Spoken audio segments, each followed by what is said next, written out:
Aristote, le traité de l'âme.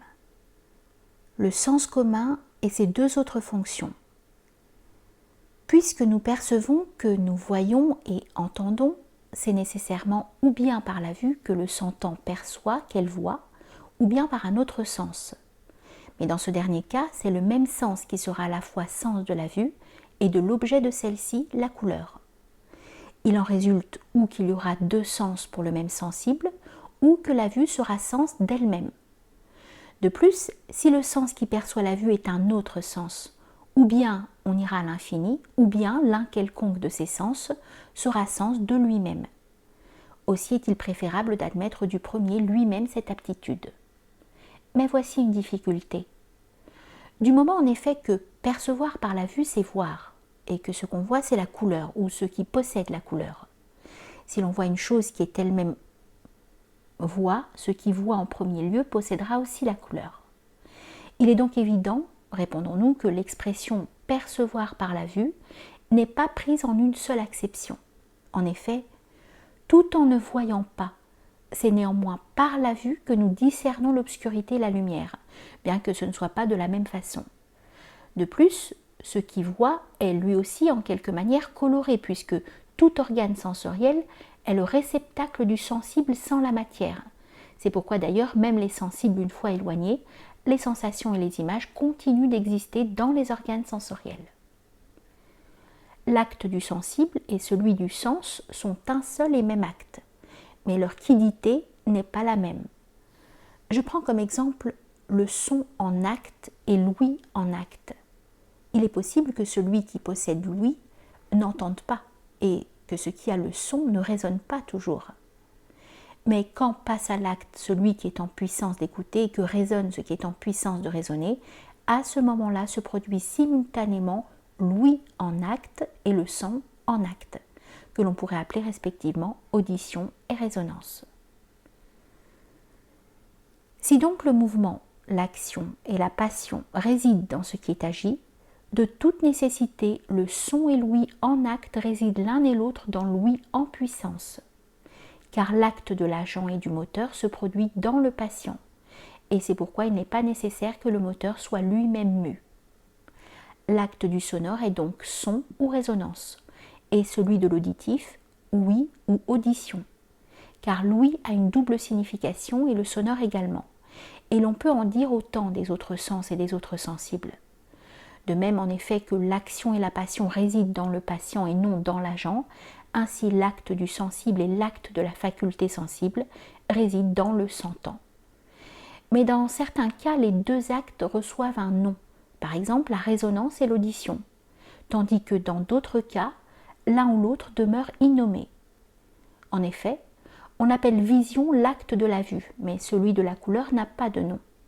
On appelle gustation l'acte de la faculté gustative, mais celui du sapide n'a pas de nom. Maintenant, puisque l'acte du sensible et l'acte du sentant constituent un seul acte, bien que leur essence soit différente, il faut nécessairement que périssent et subsistent simultanément l'ouïe et le son ainsi compris, et par suite aussi la saveur et le goût, et pareillement les autres sens et les autres sensibles. Par contre, pour les sensibles entendus au sens de sensible en puissance, cela n'est pas nécessaire. Et les premiers physiologues se sont mépris quand ils ont pensé qu'il n'existait ni blanc ni noir sans la vue, ni saveur sans le goût. Si en un certain sens leur opinion est fondée, en un autre sens elle ne l'est pas. En effet, la sensation et le sensible présentent une double signification. Et ce qu'ils disent tantôt selon la puissance et tantôt selon l'acte. Dans ce dernier cas, ce qu'ont dit ces philosophes s'applique bien, mais non pas dans l'autre cas. En fait, leur tort a été de prendre au sens absolu des termes qui justement n'admettent pas de sens absolu. Si l'harmonie est une sorte de voix, si la voix et l'ouïe sont en un sens une seule chose, et si en un autre sens, elles ne sont pas une seule chose, si enfin l'harmonie est proportion, il est nécessaire que l'ouïe soit aussi une sorte de proportion. Et c'est pour cela que tout excès, l'aigu comme le grave, anéantit le sens de l'ouïe. De même, dans les saveurs, l'excès détruit le goût. Dans les couleurs, le trop brillant ou le trop sombre détruit la vue. Et pour l'odorat, c'est l'odeur forte, la douce comme la mer. Tout cela impliquant que le sens est une certaine proportion. C'est aussi pourquoi les sensibles sont agréables lorsque d'abord purs et sans mélange, ils sont amenés à la proportion voulue. Tel est le cas pour l'aigre, le doux, le salé. Ils sont alors agréables, en effet, mais d'une manière générale, le mixte est plus harmonieux que l'aigu ou le grave seul. Et pour le toucher, ce qui peut être réchauffé ou refroidi. Or, le sens, c'est la proportion, tandis que les sensibles en excès sont cause de douleur ou de destruction. Chaque sens est donc sens de son propre objet sensible. Il réside dans l'organe sensoriel en tant qu'organe sensoriel et il juge des différences du sensible sur lequel il porte. Par exemple, la vue juge du blanc et du noir, le goût du doux et de l'amer. Et il en est de même aussi pour les autres sens. Mais puisque notre jugement porte en outre sur le blanc et sur le doux, et sur chacun des sensibles dans ses rapports avec chaque autre sensible, par quel principe percevons-nous aussi qu'ils diffèrent ? Il faut bien que ce soit par un sens, puisque nous sommes en présence des sensibles.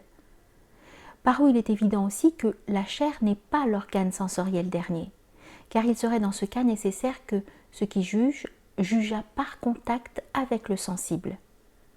Par suite, il n'est pas possible non plus de juger par des facultés séparées que le doux est différent du blanc. Il faut que ce soit une seule faculté qui les perçoive clairement l'un et l'autre.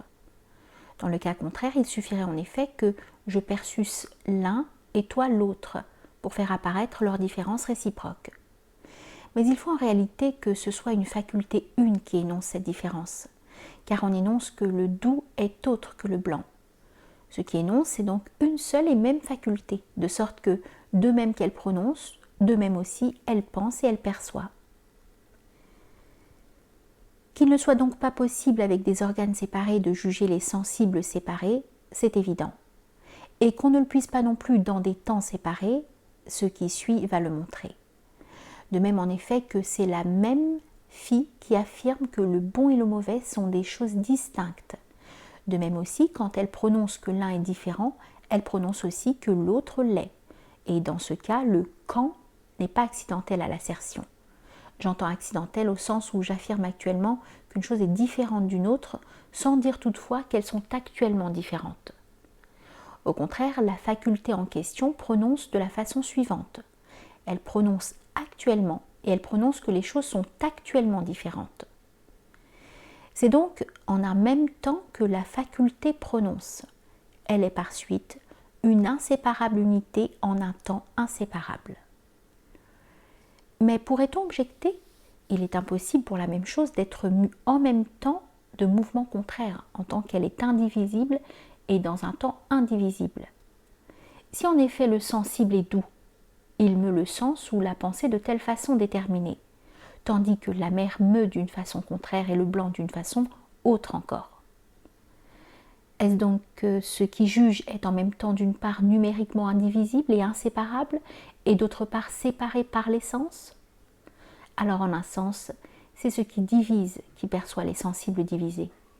Mais en un autre sens, c'est en tant qu'indivisible que ce divisé les perçoit, car par les sens, il est divisible, mais par le lieu et le nombre, indivisible.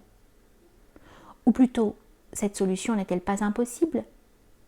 C'est seulement en puissance en effet que le même et indivisible sujet peut être à la fois les contraires et non pas par les sens. C'est en réalité par l'actuation qu'il est divisible, et il ne lui est pas possible d'être en même temps blanc et noir. Il en résulte qu'il ne peut non plus recevoir les formes du blanc et du noir si, comme nous l'admettons, c'est dans une réception de ce genre que consiste la sensation et la pensée. En réalité, il en est comme de ce que certains philosophes appellent le point, lequel, considéré à volonté comme un ou comme deux, est par là même divisible.